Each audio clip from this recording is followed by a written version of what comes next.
Hi hello everyone, आपका स्वागत है हमारे चैनल क्वेस्ट फॉर नॉलेज में। तो आज हम हिंदी का पूरा पासिंग पैकेज पढ़ेंगे।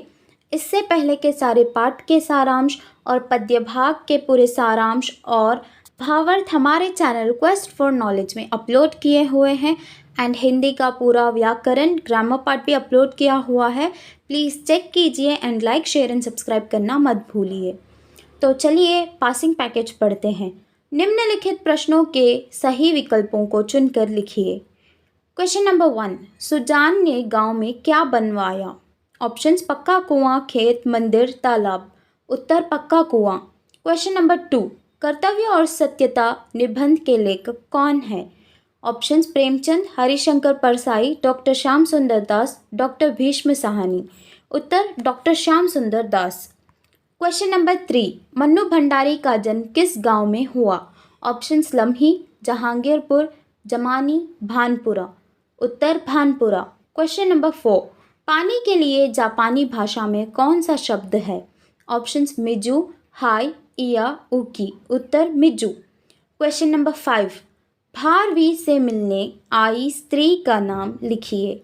ऑप्शंस आभा, सुशीला, मालती, भारती। उत्तर भारती। क्वेश्चन नंबर 6, पुत्र को कौन निर्वसित कर सकता है? ऑप्शंस माता, पिता, भाई, पंडित। उत्तर पिता। क्वेश्चन नंबर 7, किस नदी में भयंकर बाढ़ आई थी? ऑप्शंस कावेरी, गंगा, नर्मदा, मूसी। उत्तर मूसी। क्वेश्चन नंबर 8, नारा मंदिर में बुद्ध प्रतिमा की ऊंचाई कितनी है? Options 45 foot, 35 foot, 55 foot, 65 foot. उत्तर 55 फुट। क्वेश्चन नंबर 9, अहंकार किस में बाधक है? ऑप्शंस ग्लानि में, उन्नति में, चिंता में, वार्तालाप में। उत्तर उन्नति में। क्वेश्चन नंबर 10, हर बात पर अपने मायके की तारीफ कौन करती रहती है? ऑप्शंस रजवा, मंजली बहू, बेला, बड़ी बहू। उत्तर बेला। कोष्ठक में दिए गए उचित शब्दों से रिक्त स्थान भरिए। ऑप्शंस की, सत्य, पुस्तक, स्वभाव, का। क्वेश्चन नंबर 1, उसके डैश में मधुरता है। उत्तर स्वभाव। इसको हम सेंटेंस के साथ एक बार पढ़ेंगे। उसके स्वभाव में मधुरता है। क्वेश्चन नंबर 2, उस डैश का क्या मूल्य है? उत्तर पुस्तक। सेंटेंस के साथ, उस पुस्तक का क्या मूल्य है? क्वेश्चन नंबर 3, चैत डैश महीना था। उत्तर का। सेंटेंस के साथ, चैत का महीना था। क्वेश्चन नंबर 4, रमेश डैश 3 बहनें हैं।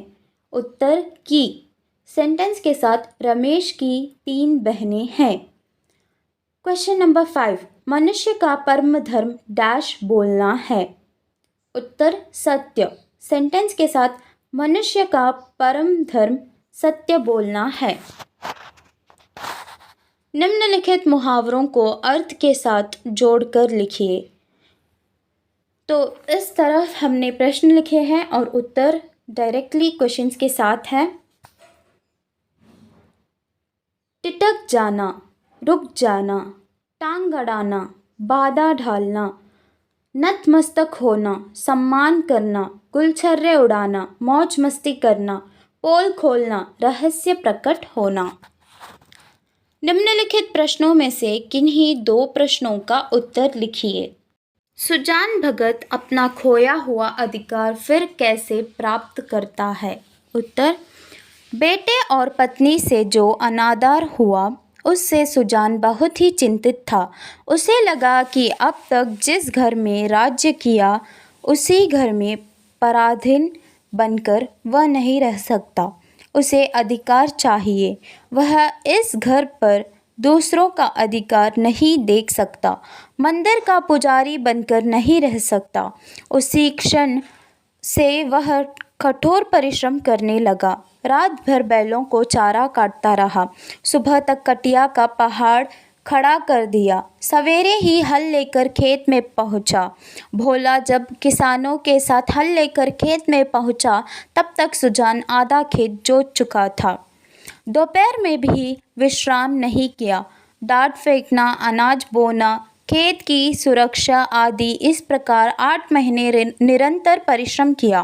खेत ने सोना उगल दिया। बखारी में अनाज रखने की जगह न रही।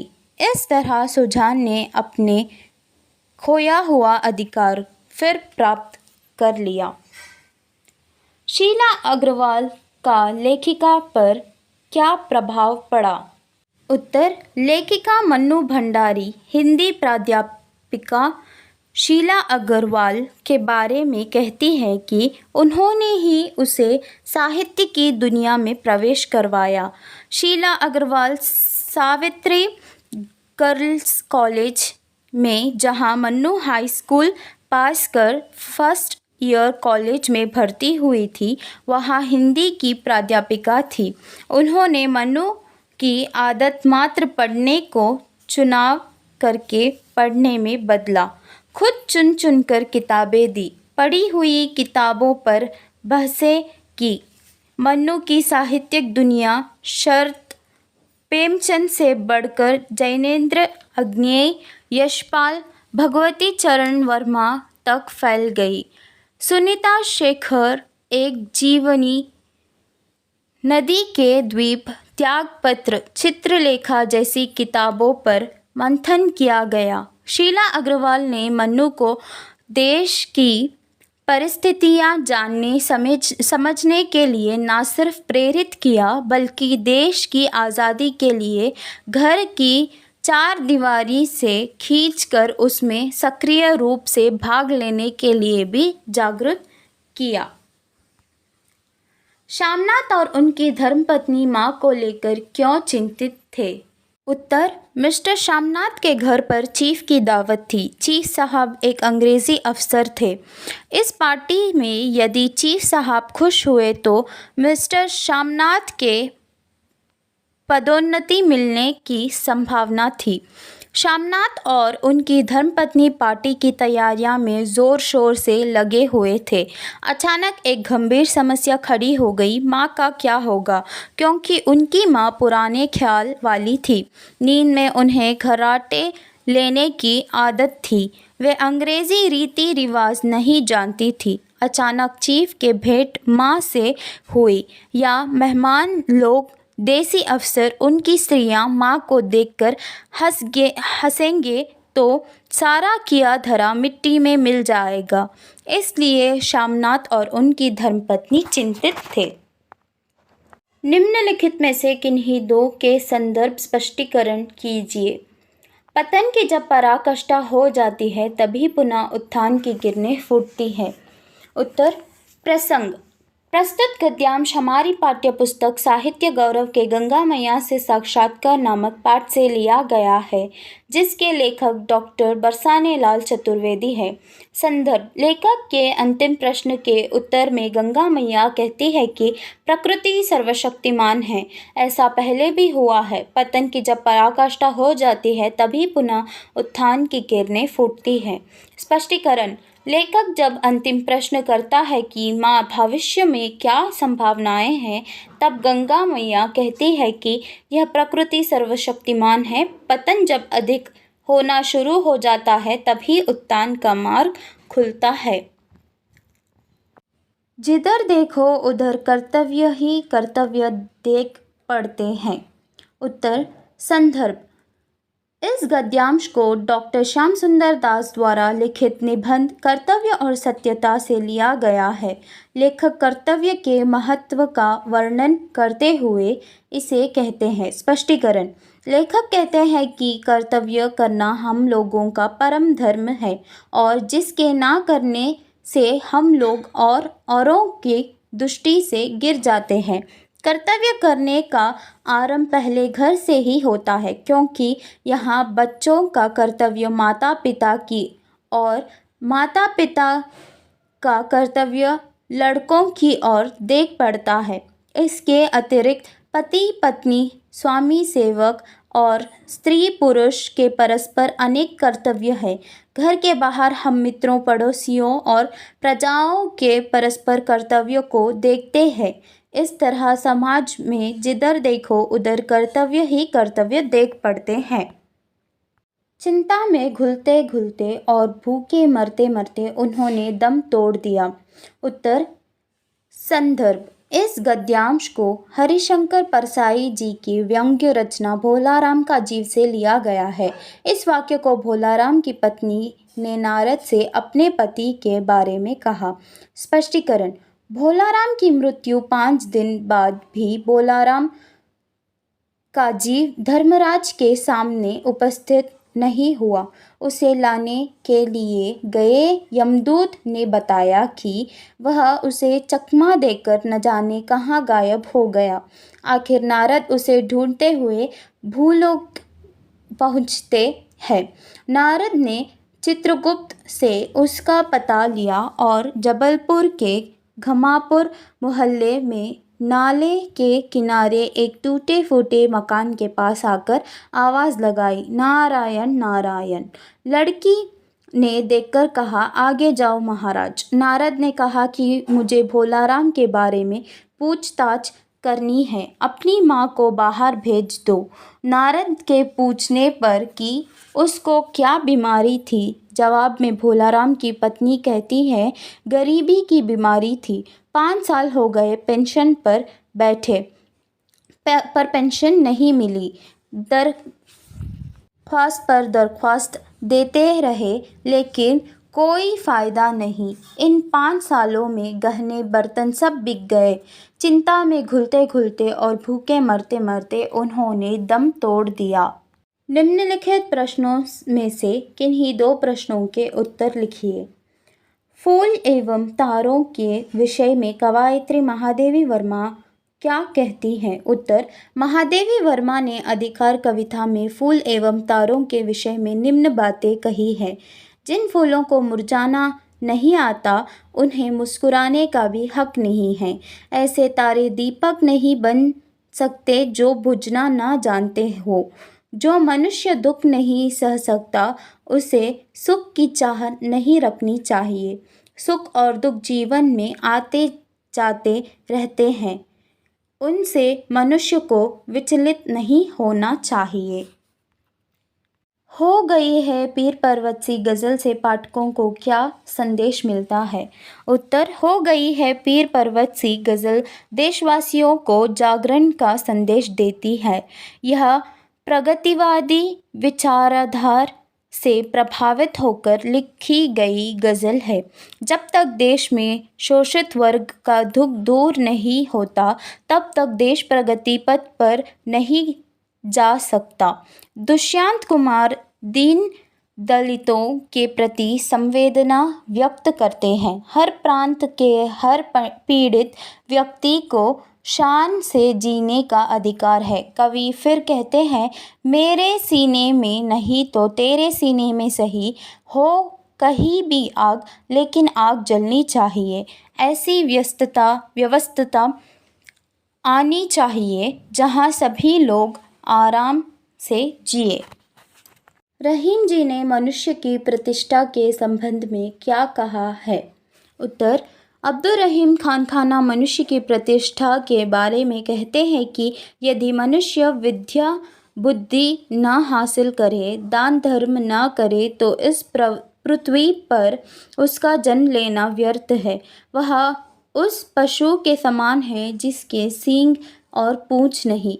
विद्या बुद्धि और दान धर्म से ही मनुष्य की प्रतिष्ठा बढ़ती है, यश मिलता है। आत्मसम्मान के बिना सब शून्य है। प्रतिष्ठा के बिना मनुष्य की शोभा नहीं बढ़ती है। रायदास श्रम करी कही जो लव पार बसाए, नेक कमाई जो कराए कभौ ना निफल जाए। उत्तर। संदर्भ। इस पद्यांश को संत रायदास द्वारा रचित रायदास बानी से लिया गया है। रायदास ने इसमें परिश्रम और नेक कमाई के महत्व का वर्णन किया है। भावार्थ। संत रायदास परिश्रम के महत्व का वर्णन करते हुए कहते हैं कि हमें परिश्रम करके खाना चाहिए, मेहनत करके जीवन को पार्जन करना चाहिए। जो व्यक्ति सच्ची कमाई करता है उसका परिश्रम कभी भी बेकार नहीं जाता। उसे मान मर्यादा आत्मसंतोष सब कुछ मिल जाता है। राइफल सी एक सूखी डाल, एक पगड़ी फूल पत्तीदार, पाँव में फटा पुराना जूता, चरमराता लेकिन अखड़ बलबूता। उत्तर संदर्भ प्रस्तुत पद्यांश कुंवर नारायण जी की कविता एक वृक्ष की हत्या से लिया गया है। भावार्थ स्पष्टीकरण। कवि अब की बार जब घर लौटे तो देखा घर के दरवाजे पर तैनात पुराना वृक्ष नहीं था। उसकी यादों में खो जाते हुए कवि कहते हैं कि बूढ़ा वृक्ष जो चौकीदार जैसा लगता था, हमेशा मेरे दरवाजे पर तैनात रहता था। उसका शरीर बूढ़ा हो चला था, लेकिन सख्त जान कई मौसमों से वह गुजर चुका था। झुर्रियोंदार कुरदुरा और मैल कुचैला लगता था।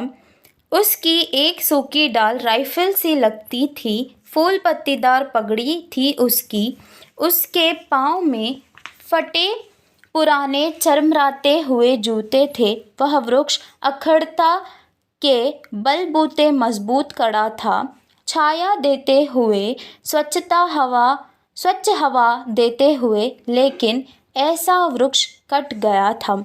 इस तरह कवि ने उस वृक्ष का विस्तार से वर्णन किया है। अब कैसे छूटे राम रट लागी, प्रभु जी तुम चंदन हम पानी, जाकी अंग अंग बास समानी, प्रभु जी तुम घन बन हम मोरा, जैसे चितवत चंद चकोरा। उत्तर यह पद्यांश संत रायदास द्वारा रचित रायदास बानी से लिया गया है। भक्त और भगवान के संबंध, सच्ची भक्ति, एक निष्ठता, दास्य भक्ति इसमें झलकती है। भावार्थ रायदास जी कहते हैं कि अब उनका मन राम में लग गया है, वह अब प्रभु भक्ति से छूटेगा नहीं। वे कहते हैं प्रभु जी चंदन के समान है और हम पानी के समान, जिसके शरीर पर लगने से अंग अंग सुगंध से भर गया है। प्रभु जी बादल के समान है और भक्त मोर के समान। आसमान में बादल दिखते ही मोर नाच उठता है, वैसे ही प्रभु का नाम सुनते ही भक्त रोमांचित हो जाता है। जिस प्रकार चकोर पक्षी चांद को निहारता है, वैसे ही रायदास प्रभु की ओर निहारते रहते हैं। दादाजी का चारित्र चित्रण कीजिए। उत्तर दादाजी परिवार के मुखिया है। 72 वर्ष की आयु पार करने पर भी उनका शरीर अभी तक झुका नहीं है। उनकी सफ़ेद दाढ़ी वट की लंबी डालियों की भांति उनकी नाभि को छूती हुई मानो धरती को छूने का प्रयत्न किए हुए हैं। वे अपने परिवार को बरगद के पेड़ के समान मानते हैं। वे परिवार को बिखरते हुए नहीं देख सकते। जब उन्हें पता चलता है कि छोटी बहू बेला घर छोड़कर जाना चाहती है, तो वे परिवार के सभी सदस्यों को बुलाकर समझाते हैं कि वह घर में नई आई है, सब लोग उसका मान रखें, कोई उसका अपमान ना करे। वे परिवार के सदस्यों से भी बहुत अच्छी बातें करते हैं। उदाहरण, घृणा को घृणा से नहीं मिटाया जा सकता, बड़प्पन तो मन का होना चाहिए। इस तरह से वे अपने परिवार को संगठित रखना चाहते हैं। अहंकार उन्नति में बाधक है। प्रतिशोध एकांकी के आधार पर श्रीधर के इस कथन को स्पष्ट कीजिए। श्रीधर का यह कथन अहंकार उन्नति में बाधक है बहुत ही सार्थक प्रतीत होता है। भारवी श्रीधर का पुत्र था। वह शास्त्रार्थ में पंडितों को पराजित करता जा रहा था। उसके साथ ही साथ उसके अंदर घमंड की भावना बढ़ती जा रही थी। यह श्रीधर के बर्दाश्त के बाहर था। उन्होंने भरी सभा में अपने पुत्र को उग्र रूप से ताड़ना दी, उसे महामूर्ख, दंभी और अज्ञानी कहा। वे उसका भला चाहते थे। वे नहीं चाहते थे कि अहंकार या दंभ उसके पुत्र के मार्ग का रोड़ा बने। अहंकार व्यक्ति को आगे बढ़ने से रोकता है, उसकी प्रतिभा का भी एक प्रकार से हनन करता है। अनुशासन के बिना व्यक्ति जीवन में आगे नहीं बढ़ सकता और वह आगे बढ़ भी गया तो अपने जीवन में सफल नहीं हो सकता। वाक्य शुद्ध कीजिए। यह एक ऐतिहासिक घटना है। उत्तर, यह एक ऐतिहासिक घटना है। मनुष्य के जीवन कर्तव्य से भरा पड़ा है। उत्तर, मनुष्य का जीवन कर्तव्य से भरा पड़ा है। उसके हाथ कांप रही थी। उत्तर, उसके हाथ कांप रहे थे। श्यामा ने कहानी सुनाया। उत्तर, श्यामा ने कहानी सुनाई। बाजार गए हैं पिताजी। उत्तर, पिताजी बाजार गए हैं। निम्नलिखित वाक्यों को सूचनानुसार बदलिए। शीला कपड़े धोती थी, वर्तमान काल में बदलिए। उत्तर, शीला कपड़े धोती है। जनसंख्या दिनों दिन बढ़ती जा रही है, भूतकाल में बदलिए। उत्तर, जनसंख्या दिनों दिन बढ़ती जा रही थी। पृथ्वीराज ने देश की सेवा की, भविष्यकाल में बदलिए। उत्तर, पृथ्वीराज देश की सेवा करेगा। मीरा आंसू बहाती है, भविष्यकाल में बदलिए। मीरा आंसू बहाएगी। गोविंद फल खाता है, भविष्यकाल में बदलिए। गोविंद फल खाएगा। अन्य लिंग रूप लिखिए। नर नारी, दास दासी, तपस्वी तपस्विनी, छात्र छात्रा, भिखारी भिखारिन।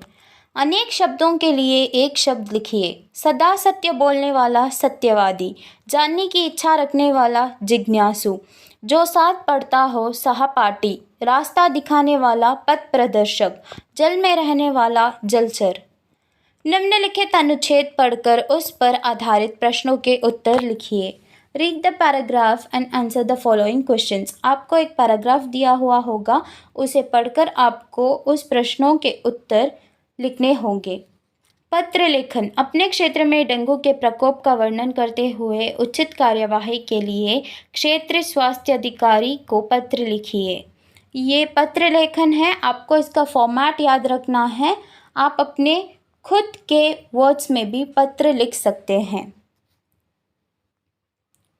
हिंदी में अनुवाद कीजिए। ನಾವು ಒಗ್ಗಟ್ಟಾಗಿ ಬಾಳಬೇಕು, वी शुड लिव यूनाइटेडली। उत्तर, हमें एक होकर रहना चाहिए या हमें एकजुट होकर रहना चाहिए। आप इसमें ये दो सेंटेंस में से कोई एक सेंटेंस लिख सकते हैं।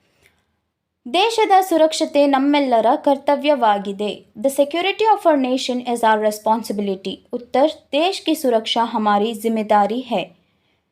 ಮಹಾತ್ಮ ಗಾಂಧೀಜಿಯವರು ಅಕ್ಟೋಬರ್ 2, 1869ರಲ್ಲಿ ಜನಿಸಿದರು। ಮಹಾತ್ಮ ಗಾಂधी वॉज बॉर्न ऑन 2 अक्टूबर 1869। उत्तर, महात्मा गांधी का जन्म 2 अक्टूबर 1869 को हुआ था। ನಾವು ಎಲ್ಲ ಧರ್ಮಗಳನ್ನು ಗೌರವಿಸಬೇಕು, we should respect all religions. उत्तर, हमें सभी धर्मों का आदर सम्मान करना चाहिए। सरला बहला प्रतिभान्वित है, सरला इज़ वेरी टैलेंटेड। उत्तर, सरला बहुत प्रतिभाशाली है। ये हिंदी का पूरा पासिंग पैकेज था। आशा करती हूँ कि आप सबको समझ में आया है एंड आप सबको इस वीडियो से बहुत ज़्यादा मदद मिलेगी। धन्यवाद। Like, share and subscribe.